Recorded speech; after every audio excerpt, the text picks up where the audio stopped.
Subscribe to our YouTube channel for in-depth interviews of India Inc. and press the bell icon so that you do not miss our updates.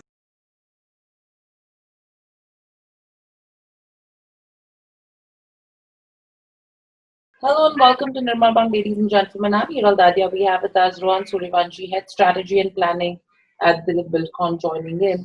Welcome to the show, Rohan, and great to have you on the show as well. My first question coming to you is right now, I mean, it's enough spoken as to what's happened with regards to COVID, the way it's impacted business as well.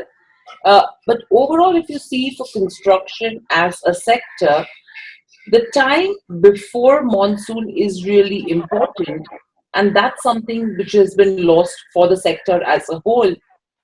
What has been the impact on the sector according to you? Hi, Hiral. A pleasure to be back on your show. Yes, you raised a very important point. Quarter one is a very important sector, a quarter before the monsoon. But however, because of the lockdown, clearly the work has been impacted. Post the lockdown was opened up, we saw migration of labour back to the villages. So that was the second big reason because of the impact. Thirdly, what happened was post lockdown, we also had supply chain issues. A lot of places were not finding raw materials, or places which had themselves on in COVID loans which were not allowed to open, or they faced shortage of labor. So all those things put together, really beat that momentum that a construction sector has in quarter four, and it continues till quarter one till the monsoon gets.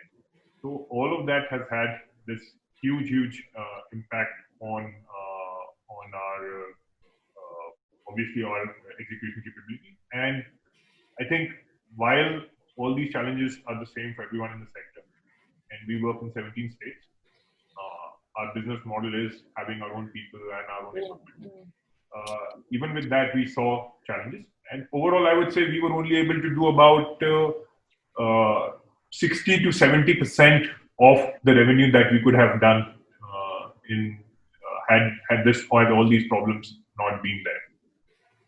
Right. So, Rohan, with this, if you have to compare the period from the last week of March when the lockdown happened to now, how have things improved according to you? Well, the thing is, at least most places have opened up now, and all that labor migration that we had seen going back, we've seen a reversal of it, and most of our sites we're seeing labor coming back. It might not be completely there, but at another, it had gone to less than 50% labor at all the sites. Now most of this is coming up, and we are about 75%, 80+% of labor now, and in some places it's achieved what we wanted. So that has happened. Even because of the supply chain, all the disruptions that we were seeing then, those have sort of subsided to a large extent, even though there are issues that crop up now and then. If there is, let's say, an outbreak in a certain district, and the district administration takes a call that they want to have a shutdown, so that obviously impacts us. So those things are definitely improved. But what now has happened, because the monsoon started early this time, we had a couple of cyclones that hit India in the early part of June. So that obviously hit, and this was a very wet June. So that also took some wind out of the sails. Now there is obviously monsoons across the country. So that has impacted execution now. So now it's mostly monsoon which is impacting execution, while the other problems have at least come to a much better situation than they were initially. Right. So, the other question right now, Rohan, is that what's happened is FMCG companies have done a good deal right now because of the pickup that they've seen from the retail side. A lot of other businesses as well, where the phase has been good due to COVID. Now, there are sectors where there is a possibility that the revenue that has been lost or would be lost in the first half of FY21 probably could be recovered in the second half of the year. For construction as a sector, do you think that's something which could be a possibility if you fasten the a pace of work, or even for that matter get extra labor, and if projects start rolling in from the government as well, is that a possibility? See, the COVID situation has been an unprecedented situation, Mm. and it's an uncertain situation. It is still an ongoing situation. We don't know how long this will last. We don't Correct. know how many more lockdowns might come in the future, until what time it's going to last. Mm. So right now, it would be very difficult to comment on how the rest of the year would look for the sector in general. We are hopeful that there is some vaccine that comes in. We hope there is some plateauing that happens, but as of now, it's very difficult to say. But covering up for all the loss that has happened in the first quarter or the second quarter, I doubt that would be able to happen, because the construction can only go on at a certain pace. It's Mm. not as just having more labor would solve your problem. You also would need to then deploy additional equipment. You'll need to deploy additional working capital. And in this situation, how many companies would be able to do that? With make Correct. all those capital investments. Right. So with this, what's the quantum of decline that we've seen in terms of execution due to labor shortage? Because initially that was pretty high. So right now, what's the kind of efficiency that you're seeing? Like I mentioned, I mean, we are seeing, revenues now being 60 to 70, 75% of what we could have achieved had this all not been, had all these problems not been there. So yes, there has been obviously hit. Right. And overall, if you see in terms of the project delays that would be happening, and it's but and obvious that not only for your company, across the sector, across projects, there is going to be delay in execution. There is going to be delay in terms of where deliveries are concerned. How is that being treated right now? If you have to look at contracts with NHAI, if you have to look at contracts with the state government, with the airports, with private players as well. Well, the government has already given a 6-month extension, 3 to 6 Mm. month extension for all the projects. So in terms of timelines, I think that has been addressed. I think the other question that needs to be addressed by the government is how can they make good of the costs the companies have incurred, when all the equipment and the manpower have been sitting idle, yet the companies have been paying all those. So I think how can that be made good? That is still to be seen. But otherwise, the government has extended the time frame for the projects. They've given moratoriums on loans. They've tried to bring down the interest rate. So some of these steps have been taken by the government, but I think there's still a lot more that the government can do. Right. So is there a representation that the sector, the industry as a whole, that has made to the government on this? Yes, the industry has been making representations on an ongoing basis. And there are different issues that the industry wants the government to address. There are issues on the HAM model that the government wants to, that the industry wants to address. There are issues on the EPC model that the industry is hoping that the government will look at.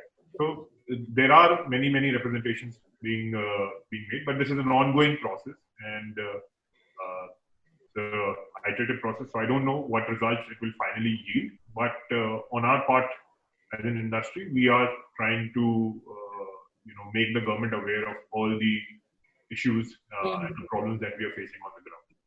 Right. So Rohan, overall, if you talk about the headwinds that the sector is expected to face on the back of COVID, is number one on the back of lower execution. So that's something which, the governments and everyone will have to accept. Do you think there could be delays in payments as well? There could be disputes related to delays in execution in future, as well as increased liabilities. So are we making representations on all these fronts? And if you have to look at all of these four, apart from lower execution, what are the other things that you have put forward to the government?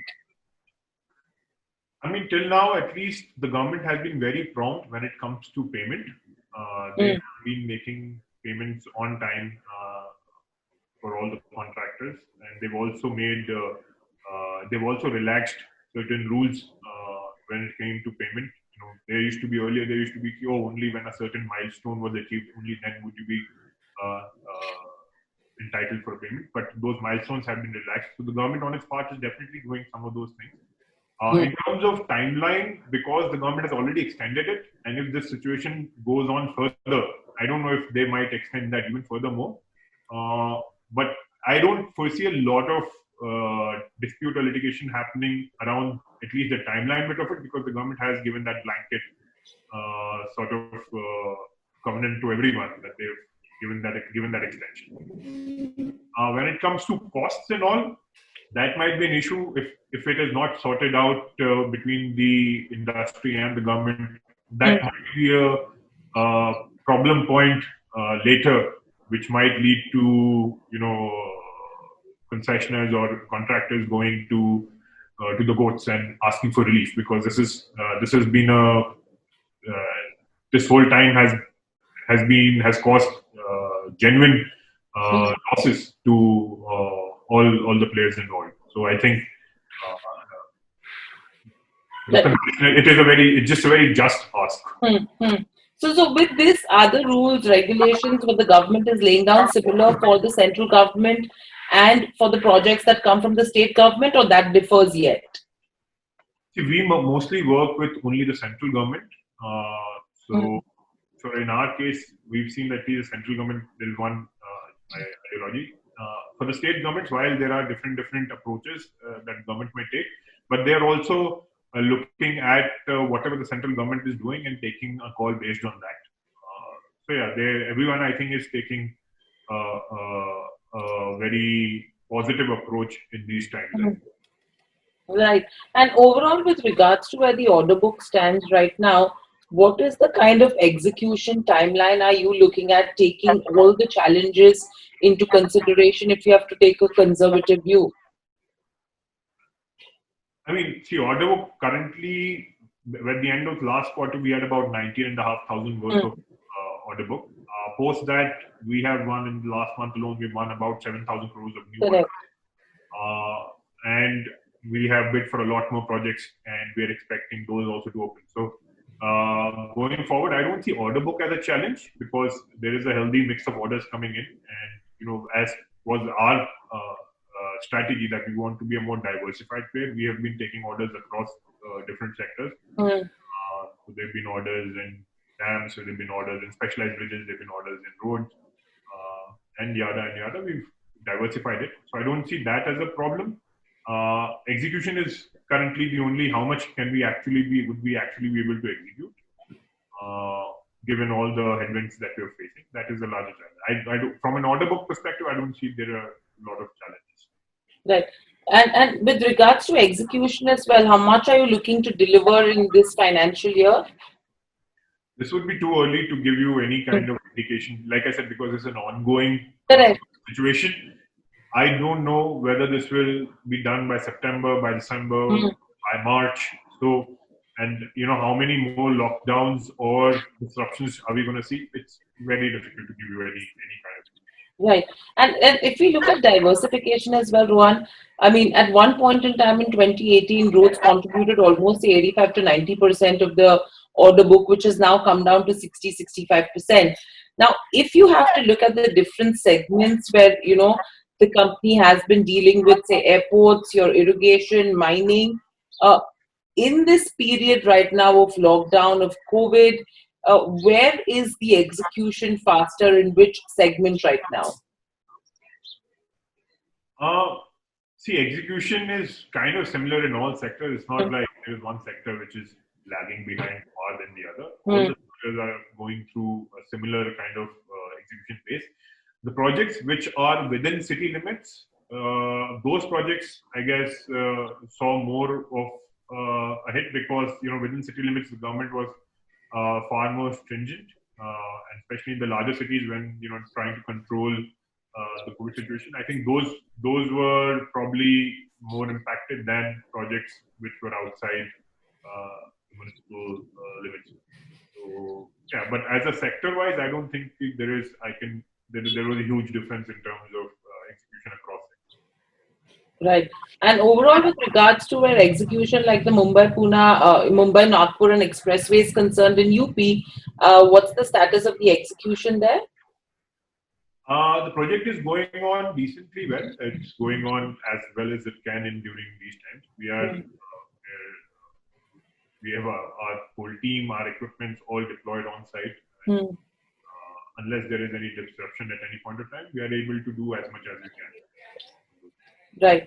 And overall, with regards to awards coming in from the NHAI as well, are you expecting the pace to pick up from here on? Because earlier the anticipation was that, for the government to support the economy as well, the maximum number of projects, at least a blanket announcement would have been made by the government that these are the announcements that we're looking at for the next 1 year. So companies start getting prepared for it. Now, nothing like that has happened. So are you expecting the pace with regards to what NHI starts awarding projects to increase from here on? There are a lot of projects that the NHI has already floated. Mm. At what time will they get awarded is to be seen. But I see, if I hear all the commentary that has been made by the sector or by Honorable Minister, they seem very positive in terms of how much they want to put out. Even the Honorable Finance Minister has been stressing on, capex done by all the different departments that they need to push through as much capex as can be. So I think that there should be a lot of projects that will be coming out in this year, and I don't think so any of us would be wanting for more at the end of it. Right.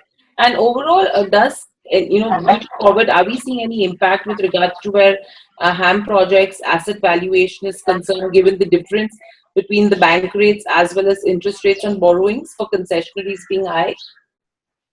Yes, that has definitely been a negative. The following base rate by the RBI has obviously had a negative impact on the asset values because they were all bid at a higher base rate. And had this situation, this COVID situation not come, we would not have seen such drastic reduction in the bank rates happening in such a short span of time. So those things are obviously hit valuation, which is why the industry has made representation to the government on also seeking a more realistic benchmark to pitch it against rather than the RBI repo rate, because those rates versus the actual lending rates are much different. Banks do not always cut down, give you all the benefit of all the rate deductions that the RBI does. Right. So, as a sector, what are you building in as a strategy, as a model right now? That okay, probably. We can't really hold someone by the neck on this, but that by now we will expect things to normalize. So, say by September, October, November, what's your anticipation on that? When things expect to normalize? Yeah. Well, it's really difficult to sort of make any sort of prediction on that. Anything right now would be such a wild guess. I know. And in terms of the financing bit as well, are you looking to raise funds right now? What's the plan with regards to deleveraging, and have you opted for any moratorium right now? We're not looking to raise any funds right now. We are adequately capitalized. We don't need that. We had already sold one of our portfolio, half of our portfolio to a very large investor. 5 HAM assets we'd already sold. 7 assets that we have left. Those are also, we are in negotiations with players on that. So we don't need any additional capital. In terms of moratorium on loans and the additional facilities that the RBI extended, we have taken all those as well. All the facilities that the RBI or the government extended to businesses, we have availed all those facilities. Right. In fact, Rohan, there are just 2 questions coming in from viewers right now. You can choose to answer, not to answer, and answer it offline as well if you wish to. The first one is, why are you bidding for projects in the JV with HCC? And what's the arrangement that you have with HCC in terms of stake in JV, EPC work proportion, and capital commitment? Sure, that's a very good question. See, a lot of projects, these new areas that we're going in, DBL on its own does not have the qualifications to bid for it. Whatever the qualification criteria might have been set by the government, we were not making it on our own. Now, what has happened is we obviously need a joint venture partner so that we can meet those qualification criteria. So all these projects where we have taken these JVs or in the past or even right now, they're only purely for qualification. so that we can qualify. Because the government has tightened the screws on certain foreign players, especially coming from some neighboring countries, because all those names are out. So we had to look at domestic guys who would be able to, who would have those qualifications, which is why HCC came in. The agreement there is just because of the qualification thing. The work will be executed by Dadia. And the only arrangement that we have with HCC is that they get a fee for the name lending, being the JV partner. Right. And very lastly, Dilip Buildcon has always followed high capex model in the construction space. So are you looking at, selling at this model given the lower order inflows? We have always had this model, and when it comes to early completion of projects or delivering all our projects on time or being able to finish projects, we've win bonuses for it. We've had a good track record. But at least this year, we are not trying to make any capex. We have been going slow, as we mentioned. Last year, we were going slow on capex, and this year, again, absolutely no plans on making any capex in our core sectors. Unless it's an area which is very new for us and where we are seeing opportunity, there we might make additional. But all for the current areas that we're working in, we don't plan to make any capex. Right.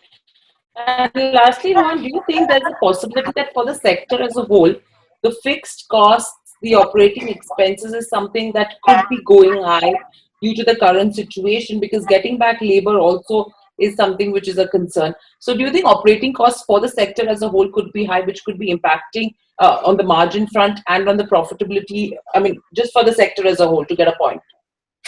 I think for a sector as a whole, obviously, all of us were working at a peak capacity when in the last quarter, you were all, fully geared up. And suddenly, one day you're told that you have to shut everything down. Absolutely. So you were already all invested. Where, whatever your business model, whether you're subcontracting or doing it on your own, all the labor, all those equipment were already there. Correct. All those things would have impacted everyone. There would obviously be pressure on everyone's margins and revenue because of that. So that would definitely be there. Not pointing out to one just specific issue. I think a whole host of issues that could have caused that kind of pressure on the top line and the bottom. Right. All right, Rohan. Thank you for coming and speaking to Nirmal. Pleasure having you on the show as well, and great insights. And we will come back to you once things start opening up as well, and you come back to Bombay, and we'll have you in the studio as well. But thank you so much for being there, and stay safe.